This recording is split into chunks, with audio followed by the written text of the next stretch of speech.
皆さんこんにちは、さきです。本日の動画は冬だからといって保湿しすぎるとベースメイクが崩れる民必須のベースメイクです。ちょっとタイトルが長くなってしまったんですけれども、冬ってこぞって皆さん多分乾燥防止動画を上げてくださる方たくさんいると思うんですけど、混合肌向けのあんまり乾燥を防ぎすぎるとお肌がベタついてよれてしまうみたいな方に向けた動画ってないなと思ったので、今回はそういう動画を上げてみようかなと思いました。私の肌質が混合肌と診断されておりまして、どっちかっていうと乾燥はめっちゃひどくないんだけど、あんまりお肌に油分だったりとかクリームとかで水分量を上げてすぎてしまうと、すごく小鼻周りだったりとかこの辺の T ゾーンだったりとか、あとここの皮脂の部分が皮脂崩れで結構時間経つとすぐにドロドロってなってしまうタイプで、なので普段からベースメイクも結構マットのものを選んでたりとか、ツヤ系すぎるファンデーションとか使うと本当につけた瞬間からよれちゃうような感じのお肌なんですけど、そういう方に向けて私は秋冬こういう風なスキンケアとベースメイクをしてるよっていうメイク動画を出せたらなと思いました。冬だからといってみんなの言う通りクリームまでして丁寧に保湿してとかっていろいろやりすぎちゃうと、なんかちょっと肌に合わないなみたいに思ってた方は絶対に多分私のこのやり方をしていただければ少しでも改善できるかなと思うので、ぜひ最後まで見てみてください。それでは動画スタート。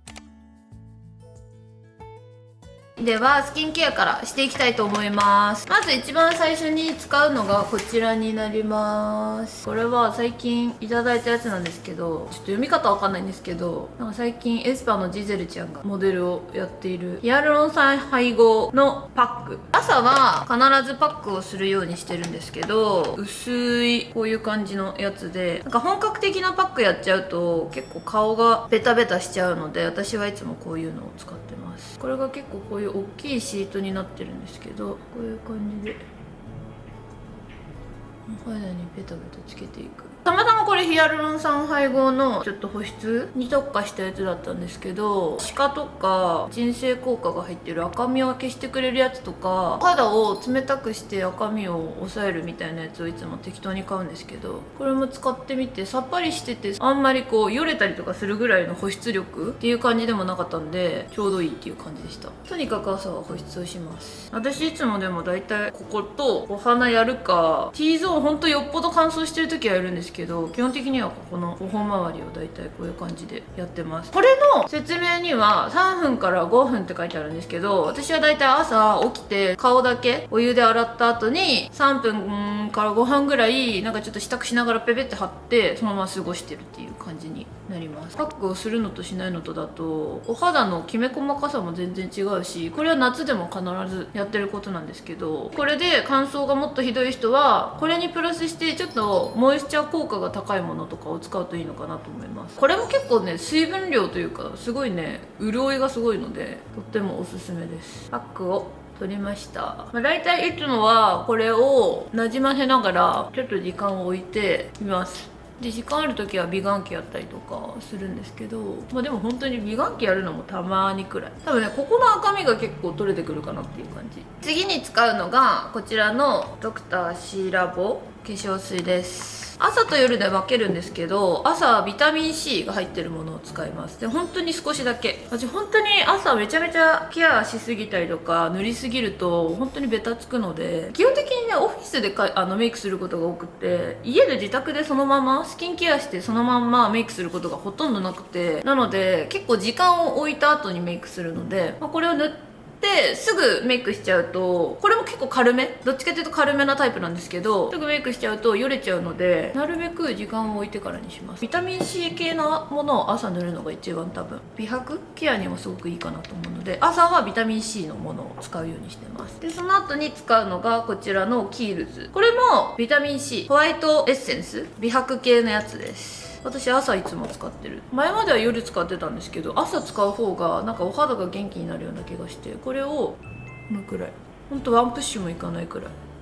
頬中心に塗っていくっていう感じ。こんな感じですかね。でもだいぶこれで私の肌的にはもっちりするので、これで十分って感じ。これでちょっと時間が経てばほんといい感じに馴染んでくるっていう感じです。これでちょっと肌まだもたもたするなって時は、朝ほこり取る用の拭き取りシートみたいなやつがあるんだけど、そういうので取ったりとかしてからメイクを始めたりとかしてます。ベースメイクを始めま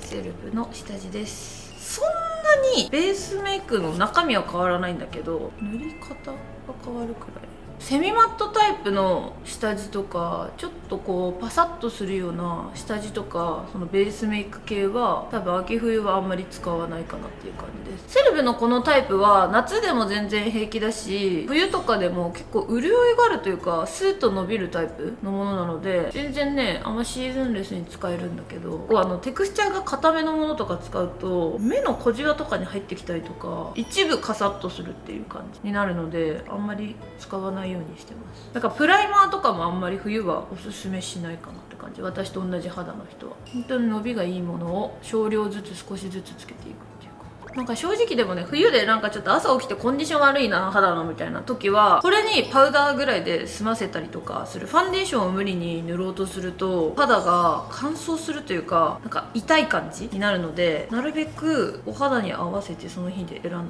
けど、今日は別に特に平気なのでファンデーション塗っていきます。ファンデーションっていうか、こちらの BB クリームですかね。いつもは大体こっち使います。こっちの方がダウンタイムとかでも使えるくらい薬用のものですごいいいって言われてるやつでも、色が結構濃いで、こっちは、ラロッシュポゼでアジアの人に向けて作られて、アジアの人の肌に合うって言われてるやつらしくって、こっちの方がちょっと明るめな感じなので、どちらかというとこっちの方がちょっと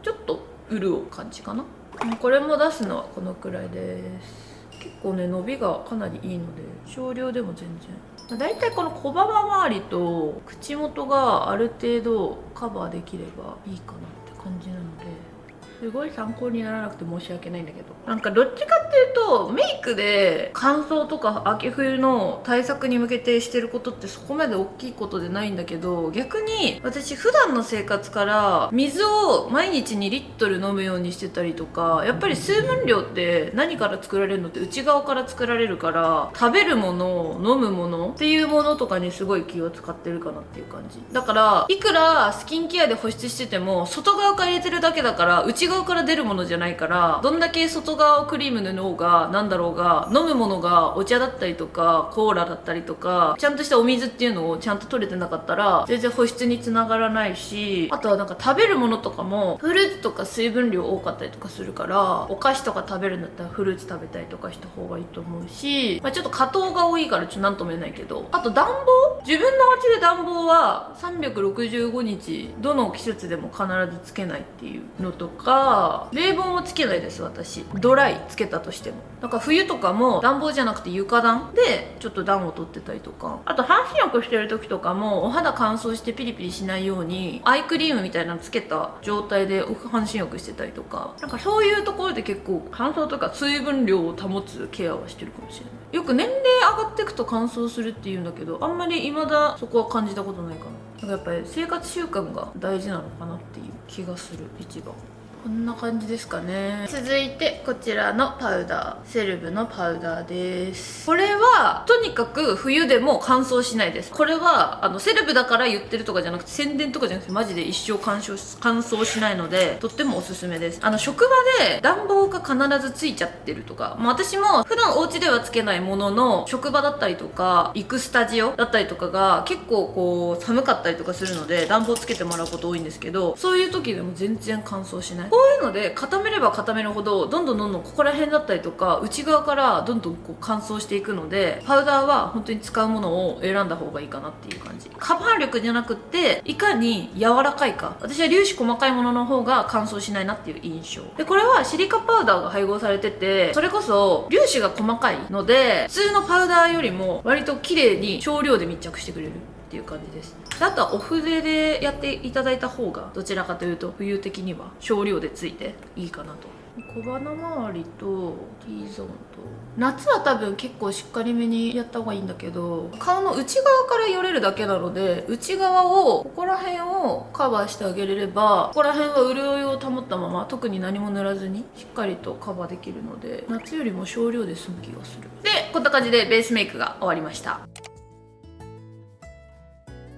はい、ということでメイクが完成したわけですけれども、いかがでしょうか。十分ツヤと保湿はされている状態になっております。私昔は結構動画とか、あと調べたら保湿はこうだとかああだとかっていうのをいろいろ試してクリーム塗ったりとか、朝はすごいもったり系のものをしたりとか、パックも重ためのものをしたりとか、いろいろ試してみたんですけど、個人的に混合肌の私が思うのは、まずはスキンケアは必要最低限塗るべしがまず一つ目です。あまりにもいろんなものを塗りすぎてしまうと、後から結局残っちゃうので、ベタつきにつながっちゃう。なので、クリームが合わないなって一回でも思ったことがある人は、クリームは塗らなくて大丈夫です。軽めのものを使うっていうよりかは、こういうセラミドが入ったりとか、しっかりと潤うものを軽めにお肌に塗布してあげるっていうのが大事かなと思います。で、続いてこちらですね。これのテクスチャーも結構サラサラっていうよりかは、どっちかっていうともたっとしてるセラミド系のとろみがあるものなんですけど、やっぱり結局はとろみがあるものを、しっかりと少量塗ってあげて保湿してあげる以上っていうのが一番お肌にはさっぱりしてていいかなと思います。2つ目はベースメイクです。ベースメイクはとにかく少量、プライ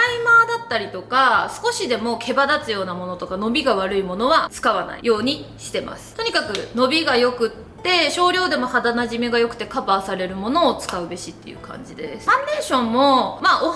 悩みがさほどない方はほんと BB クリームとかで終わらせてもいいかなと思うんですけど、ファンデーションとかをもし塗る方はセミマットだったりとか少量でカバーがあるものを一番自分の気になる部分から少しずつ広げていく。だから全部に塗布しちゃうと結構お肌が乾燥して埋め尽くされちゃう感じになるので、例えばここにニキビがあったとしたら、ここのニキビ中心にカバーして他のあんまり気にならないところは薄く伸ばしてあげるぐらいのテンションにしてあげることが重要かなと思います。あとお粉は粒子が細かくってふんわりしているものを少量塗ってあげるだけでも全然お肌きれいにカバーできると思うので、そういったカバーの仕方がおすすめかなと思います。で3つ目はこれ一番大事、生活習慣ですね。まず水分量を上げるために水を1日2リットル飲む。でこれはお肌だけじゃなくってダイエットだったりとか美容にももちろん髪の毛にもいいんですけど、やっぱり1日お水を2リットル飲んで水分量を全体的に体内から上げてあげるっていうのはすごく大切かなと思います。外側だけ保湿しててもやっぱ内側がしっかりと保湿できてなければ意味がないので、お水飲むのが苦手って方は普通のコップで飲むよりもストローがついてるものとかで飲むと普通の量のいつも以上の倍飲めるので、例えばスタンレーに変えてみるとか。スタンレーとかね、私変えてからスタンレーの飲み口がめっちゃ太いんだけど、それに変えてからお水あんまり飲みすぎても良くないのに3リットルぐらいいけちゃうぐらい本当にお水の飲む量が増えるので、ぜひこれ試してみてください。であとは暖房ですかね。暖房も少し風量を弱めるとか、外側から乾燥しないようにしたりとかすることが大事かなって思うのと、食事とかも良質な油を取る。サラダ油だったものとか普通の油だったもの